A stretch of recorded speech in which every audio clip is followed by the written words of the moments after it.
Greetings. Welcome to Cyber Focus, your source for international business information. I'm your host, Ryan Craven, and our guest today is Craig Seidelson. Dr. Seidelson has spent 20 years in manufacturing. During that time, he spent 16 years in China building and managing factories. As professor of operations and supply chain management, he teaches about logistics, quality, and manufacturing. He routinely consults and presents on these topics at conferences around the world.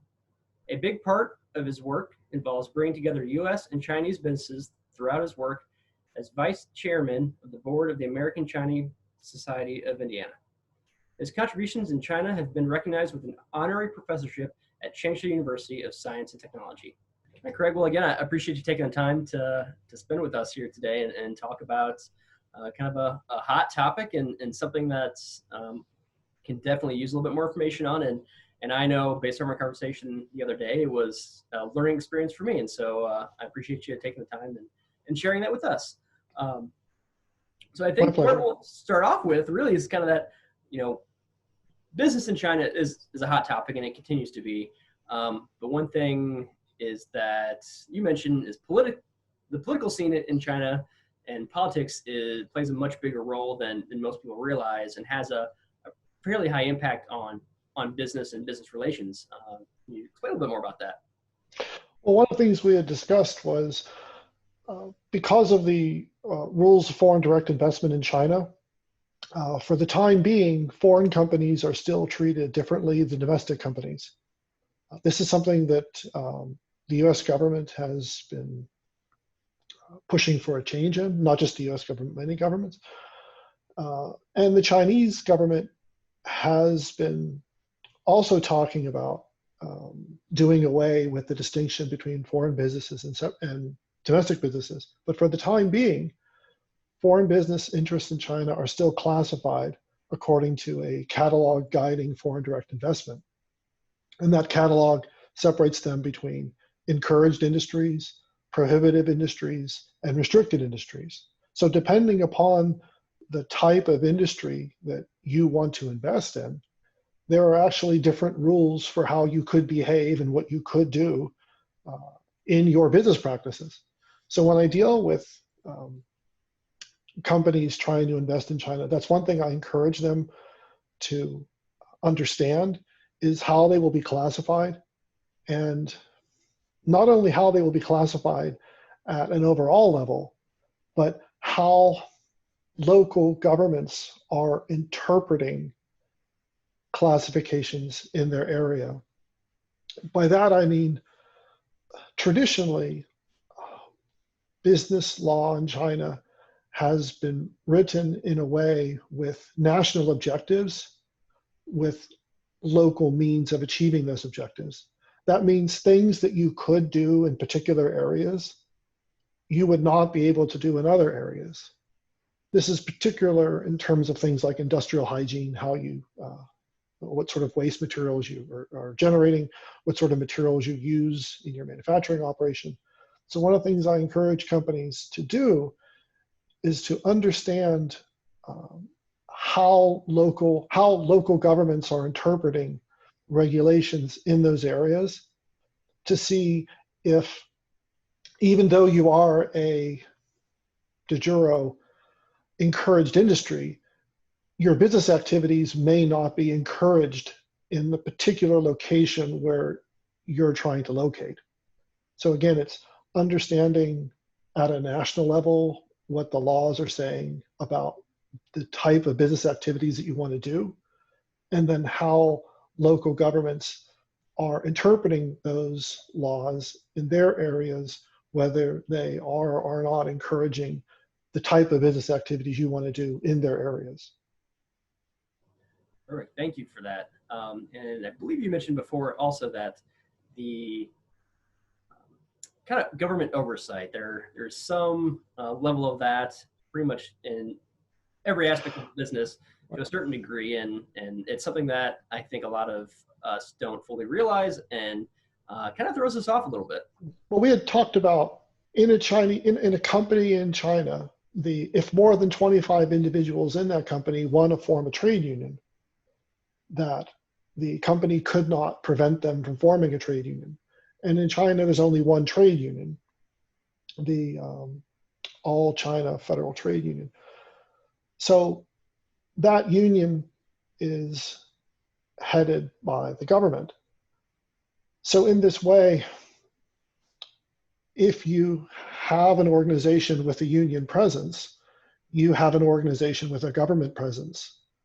The head of the union in your location will have to be approved by the party. So the concern of companies, particularly foreign companies, when there is a trade union presence, is there is a government presence. One of the things I try to help companies understand is it's not just a trade union situation where there's a government presence. There can also be, depending upon the size of your company, a party group leader presence that also has to be in your company.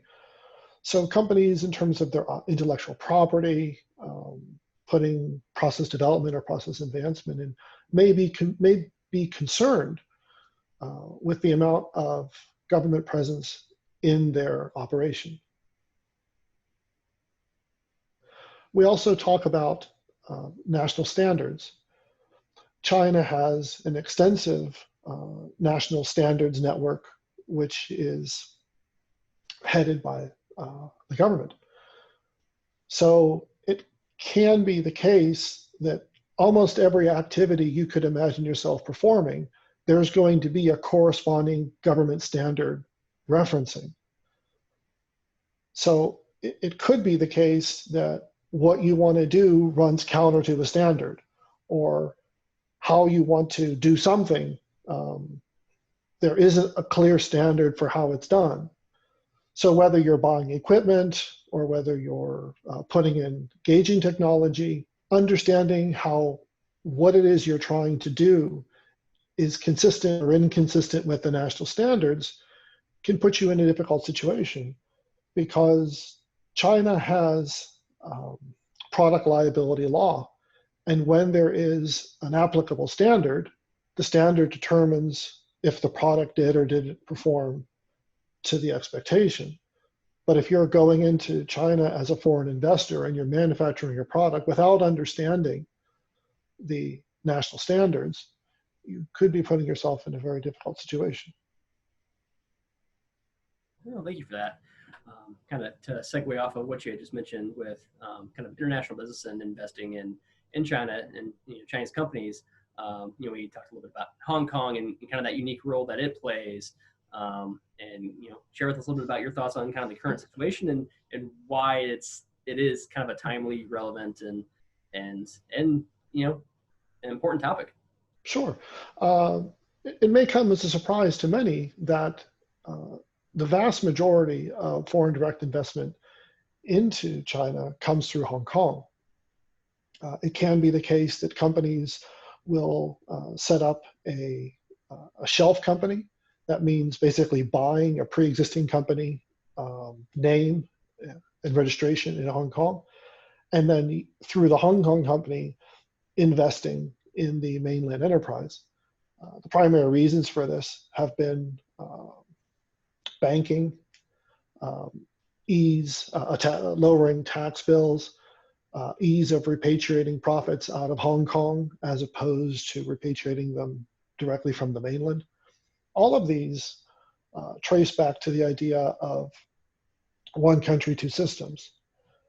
Dating back to 1992, prior to the handover of Hong Kong in 1997, the US had designated Hong Kong with certain trade and commerce and commercial benefits. In recent weeks, we've seen discussions about should a draft law that's being discussed on the mainland, a draft security law, come into effect, that the US government, as well as some European governments, would question the one party, two systems And an extension of that would be questioning whether Hong Kong should continue to have commercial benefits. If these commercial benefits were ended or changed, it could have consequences for the corporate governance of many companies who've decided to go into China through Hong Kong. So that's why we're watching what's going on right now with the draft security law. And we're also watching how the United States and some European countries react to the law should it come into effect. Well, and correct me if I'm wrong, it sounds like the Hong Kong really kind of serves as that gateway and that funnel into kind of mainland China. And if a lot of that special considerations are removed, you're kind of back to square one and everything needs to be done consistently across the board. Well, or it would be done in a different way. So again, it would raise, if there is no special status for Hong Kong, it would raise the question, well, why go to all the trouble of investing in China through Hong Kong? You could invest in China directly. An example of that would be, again, repatriation of profits. In China, the RMB national currency is not freely floating or freely convertible. So what some companies will do is invest in Hong Kong in a joint venture or setting up their own enterprise. Then that Hong Kong company invests in the mainland. And then when profits are generated in the mainland enterprise, those profits are then sent to Hong Kong, converted to Hong Kong dollars. Hong Kong dollars can be, that the amount of Hong Kong dollars isn't controlled in terms of how much can be sent overseas. That's not the case for profits generated on the mainland. A company may experience restrictions in terms of how much RMB they can convert to foreign currency and how much foreign currency in 1 year they can send out of the country. So some companies, as part of their profit repatriation strategy, will invest in China through Hong Kong. Yeah, which that makes complete sense if you're face less restrictions and be able to get your profits back out of mainland China, that would make the most sense. All right. Well then, trade with China has been a complex issue as well with currently also with this administration, and I think in general being that the size of its economy and whatnot. What are some of the common misconceptions that most people might not realize about just trade in China and kind of what all kind of goes into that process? Well, one of the, as you said with the present administration, one of the criticisms leveled is China is the US's largest goods trading partner, but yet runs close to a $400 billion trade deficit. So consistently. So the question is, what kind of partnership is it if you're consistently running a significant trade deficit with the other party? This is behind the trade dispute we've seen going back to 2018. But what some people are saying is the root of the problems to some degree is China's designation by the World Trade Organization as a developing country. As a developing country, China is afforded protections, as any developing country would be. But the question is, well, how can China, as the world's second largest economy, be considered a developing economy? In recent years, we've seen China's per capita income growing. But we've also seen a continuation of the number of people living in China on less than the amount of money required to be considered a developed country. So the conclusion on one side is if you look at how the World Bank or the World Trade Organization designates developing countries, China definitely qualifies. The counter argument is it's the world's second largest economy. And if you look at other metrics, China is not considered a developing country.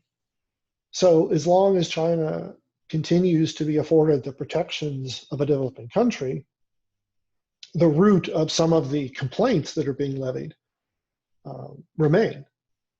So I think when we're talking about the trade dispute between the US and China, it's a dispute that goes back to that 2001 entry of China into the World Trade Organization. You could argue some people overestimated the consumption power of China and underestimated the production capabilities of China. So today, the second largest economy in the world, which manufactures approximately 20% of everything on Earth, which is also the largest energy producer and the largest exporter in the world, is considered a developing country. Well, and you'd mentioned too that, based off of, and it's not just, raw materials, it's a lot of the importance of the trade is also components that come to, the US to be finished. Right. Well, we had mentioned that close to 60 cents of every dollar on a product that's purchased in the US that says made in China is going to US supply chains. At the same time, over half of the imports into the US are not being made by consumers, they're being made by US manufacturers.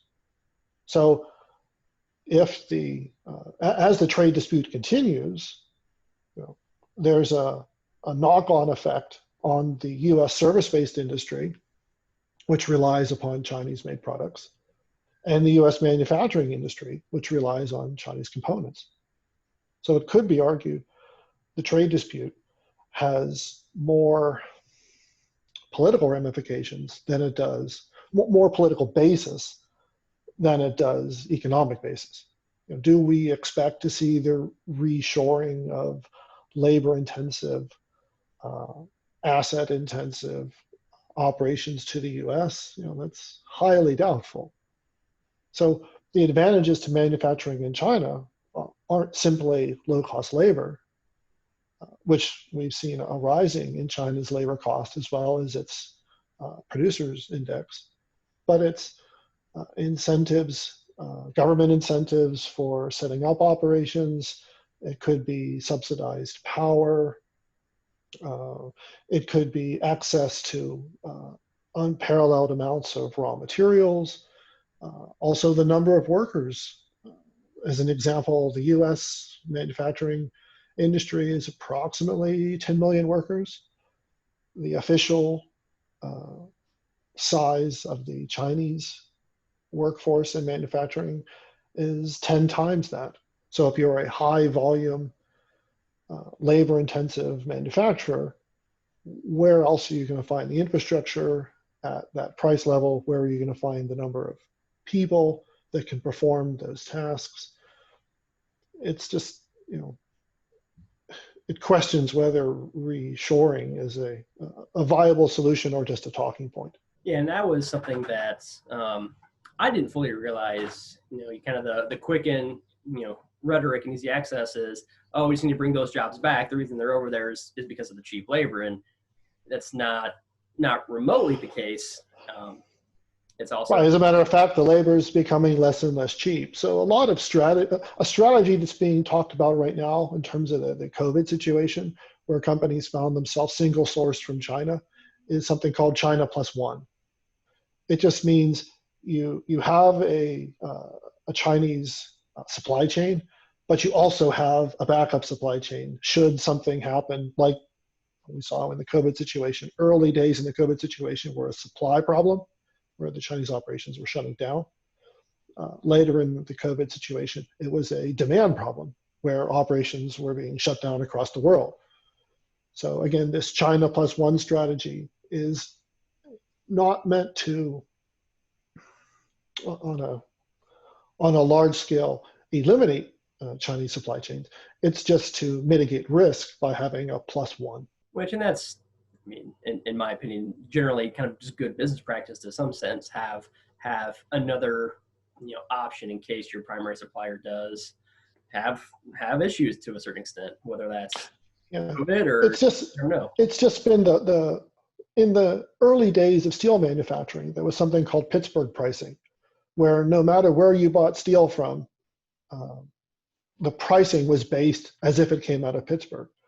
You could argue that the world is experiencing a China pricing, where the price in the market, because so much of those products are coming from China, is determined upon the Chinese price. So if you do follow a China plus one strategy, the question becomes, where can you find anywhere else that's going to give you a price point that's comparable to the world price based upon exporting out of China?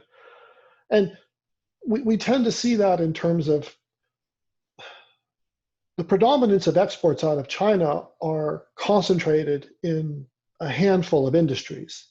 So in these industries, computers, textiles,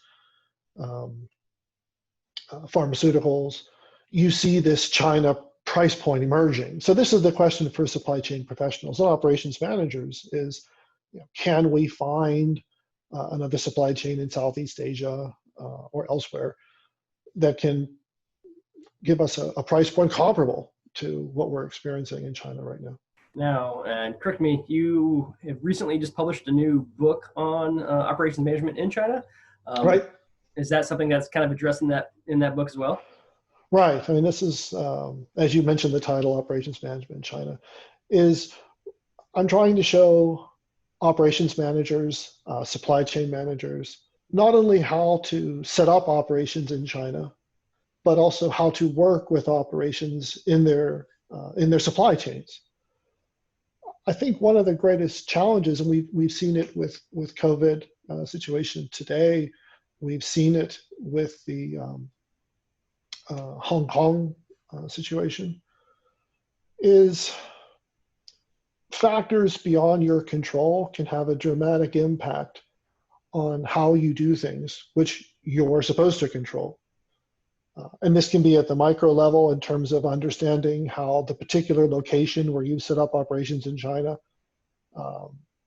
is interpreting regulations and making sure you understand how to be compliant with those regulations, to something like we talked about just now with the China plus one approach, is to say, well, the traditional job of a supply chain manager is to maximize profit and minimize risk.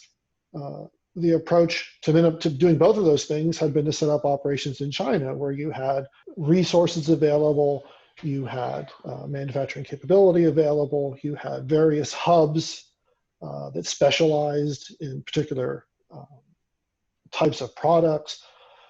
So you could mitigate your risk by going where everybody else is going and paying the prices everybody else is paying, and competing not as a company, but competing as a supply chain.